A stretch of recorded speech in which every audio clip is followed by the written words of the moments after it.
복된 소식 아름다운 소리 AM 1590kHz 시카고 기독교 방송입니다.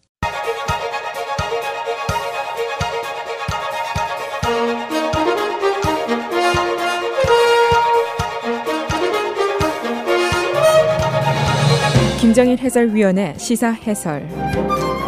세상을 넓게 봅니다. 삶의 지평이 넓어집니다.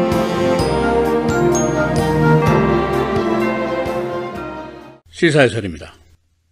대법원 판사 지명자인 브렛 카버너 판사의 상원 인준 작업이 갑자기 암초에 부닥쳤습니다. 그가 약 30여 년 전에 한 여성을 성추행했다는 고발이 공개가 되면서 벌어진 일입니다.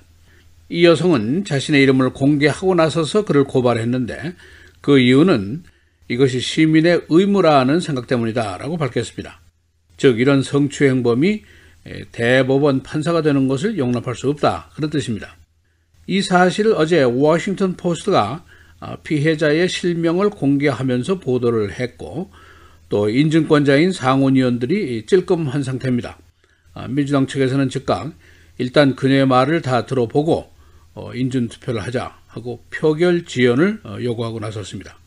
그리고 일부 공화당 의원들이 여기에 동조를 하고 있습니다.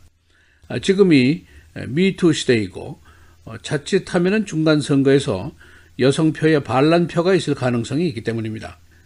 인준투표는 바로 이번 주 목요일로 예정이 돼 있었고 인준 가결 가능성은 거의 단언 당상이었습니다. 그러나 한 여성의 성추행 고발로 이 일사천리로 가던 인준 과정이 지금 암초에 걸린 상태입니다. 이 고발 여성은 의회에 나가서 증언을 할 용의가 있다라고 변호인을 통해서 오늘 밝혔습니다. 그래서 오늘은 성추행 고발의 내용은 어떤 것인지, 그 과정은 어땠는지, 의회 반응, 화이트하우스의 반응, 또 이 사건의 앞으로의 전개 예상은 어떤 것인지 종합해 보겠습니다. 먼저 이 사건의 개요입니다. 크리스틴 포드라는 여성이 있는데 51살입니다. 지금 심리학 임상의사이고 동시에 교수입니다. 그녀가 30여 년 전에 메릴랜드에서 하이스쿨 학생이었는데 역시 학생이었던 브렛 카버너가 다른 한 명의 남학생과 술에 취해서 그녀를 방으로 끌고 들어가서 베드에 눕히고 성추행을 했다. 그런 주장입니다. 그런데 이 피해 여성은 이미 지난 7월에 카버너 판사의 이름이 대법원 판사 후보에 거명될 때 그녀의 지역구 하원 의원에게 서신으로 이 사실을 알렸고 이어서 법사위 소속으로 있는 상원의원 다이언 파인스타인 의원에게까지 이 사실이 알려졌습니다. 파인스타인 의원은 그녀의 비밀 유지 요청에 의해서 실명을 공개하지 않았지만은 FBI에게 이 사실을 통보하고 조사를 요청을 했었습니다. 그래서 FBI는 현재 이 케이스를 형사사건으로 수사를 하는 것은 아니고 대법원 판사 지명자에 대한 신원조사 이런 차원에서 지금 조사를 하고 있습니다. 그리고 피해 여성은 이미 자진해서 지난달에 거짓말 탐지기 조사까지를 마쳤고 이것을 통과를 했습니다. 그녀는 가족과 자신의 프라이버시 보호를 위해서 실명 공개를 거부해 왔었습니다만 그러나 이미 여러 언론사에서 눈치를 채고 보도를 시작했고 어제 워싱턴 포스트가 본격적으로 보도를 했는데 실명 거론에 동의를 했습니다. 과연 30여 년 전의 사건이 지금 얼마나 현실적으로 상원 인준 작업에 영향을 미치게 될 것인가 아직은 확실치 않습니다. 상원이 이 인준 표결을 과연 목요일에 진행할 것인가 연기할 것인가 이것도 확실치 않습니다. 이 상원의 입장은 참 쉽지 않은 입장입니다. 지금 때가 미투 시대고 그동안 이 미투에 연루된 기업인이라든가 언론인 또 정치인들이 철퇴를 맞은 사람이 한둘이 아닙니다. 그래서 일단 미투에 걸리면 예사한 일이 아닌 것으로 생각을 할 수밖에 없습니다. 그래서 1992년도에 있었던 현재 대법원 판사로 있는 클래런스 타머스 판사의 성희롱 고발 사건과는 좀 성격이 다르다고 볼 수가 있습니다. 그러나 화이트하우스는 지명전에 변경이 없다는 입장입니다. 카버너 판사에 대한 신뢰는 계속이 되고 이 당사자는 명백하게 이것은 사실이 아니다라고 스테이트먼트를 통해서 부인을 했습니다. 의회의 입장입니다. 그대로 진행을 하면은 투표인들의 특히 이 서버브 여성 유권자들의 반발을 받을 가능성이 높습니다. 그러니까 그렇지 않아도 지금 상원 또 하원에서 공화당이 다수당 수성을 할 수 있을 것인가에 대한 의문이 고조되고 있는 상황인데, 자칫하면 이 사건으로 의회 다수당 수성에 지장이 초래될 수도 있다, 그런 예상도 나오고 있습니다. 그러나 민주당 측 주장대로 연기에 동의를 하자니 또 어려운 문제가 있습니다. 대법원은 회기가 10월 1일부터 시작을 합니다. 만일 그 전에 대법원 판사 충원을 하지 못하면은 대법원 판사 8인 제도로 갈 수가 있습니다. 그리고 또 11월 선거에서 공화당이 다수당 자리를 만일 뺏긴다고 하면은 대법원의 보수 회기, 이 절호의 찬스를 놓칠 수도 있습니다.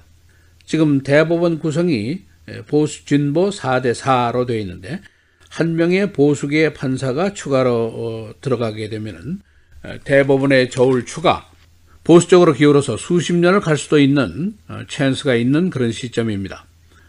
어제 워싱턴 포스트가 피해 여성의 실명을 거론하면서 보도를 한 이후에 민주당 측에서는 즉각 반응을 하면서 그녀의 스토리를 전체 들을 때까지는 표결을 연기해야 한다 하고 주장을 하고 나섰습니다. 그러나 공화당 상원 의원들은 어제 오후까지는 대부분 침묵으로 일관을 했습니다. 오늘 어떤 반응을 보일지는 아직 알 수가 없습니다. 그러나 공화당 상원 의원인 제프 플레이크 의원, 애리조나 출신인데, 이런 사람은 피해 고발 여성의, 그러니까 크리스틴 포드의 스토리를 반드시 듣고 처리를 하는 것이 마땅하다, 그런 의견을 공개를 했습니다. 이 플레이크 의원은 21명의 법사위원회 상원위원회에 소속되어 있는 의원인데, 법사위원회는 지금 11대 10으로 공화당 다수로 되어 있습니다.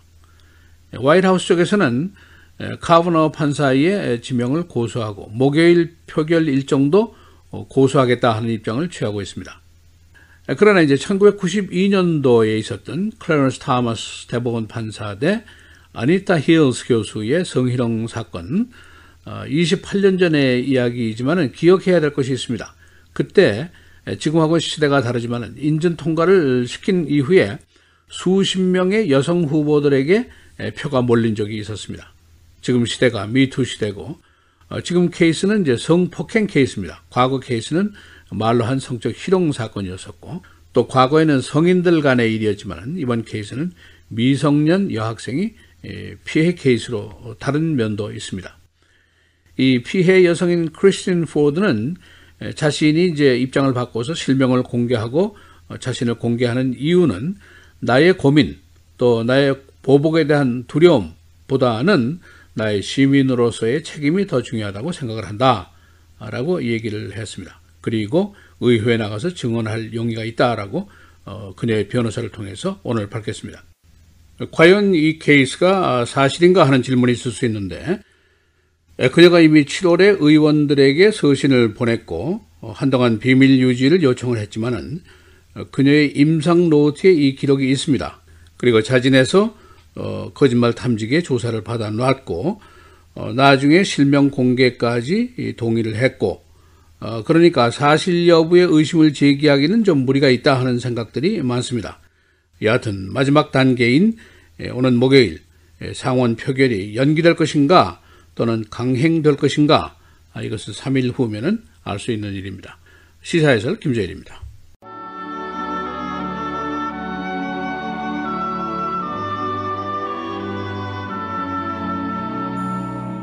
무릇 하나님께로부터 난 자마다 세상을 이기느니라.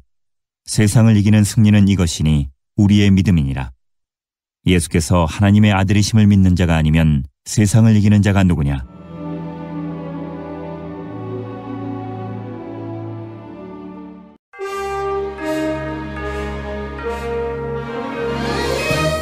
(9월 17일) 월요일 헤드라인, 오늘의 주요 뉴스입니다. 허리케인 플로렌스가 상륙한 남동부에서 18명이 사망하고 수백 명이 고립되는 등 피해가 속출하고 있습니다. 노스캐롤라이나 주민 900여 명이 홍수로 인한 구조를 요청한 가운데 메릴랜드 지역에서 200여 명이 구조됐습니다.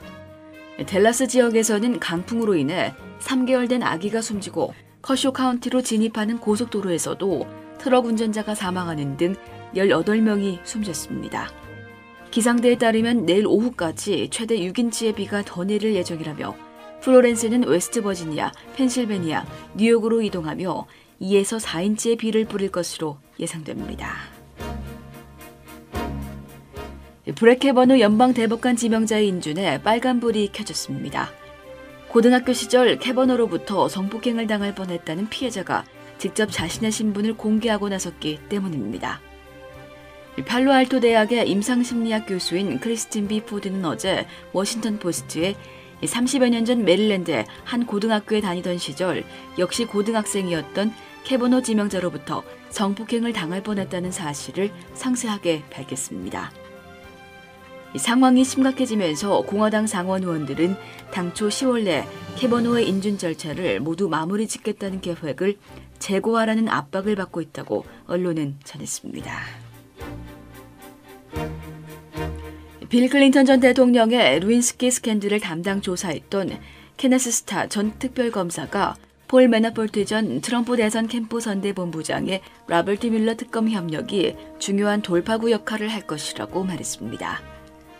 스타 전 특검은 어제 ABC 뉴스와의 인터뷰에서 매나포트는 뮬러 특검에게 매우 유용하고 중요한 정보를 줄 것으로 보인다며 이제 진상을 밝히면 된다고 말했습니다.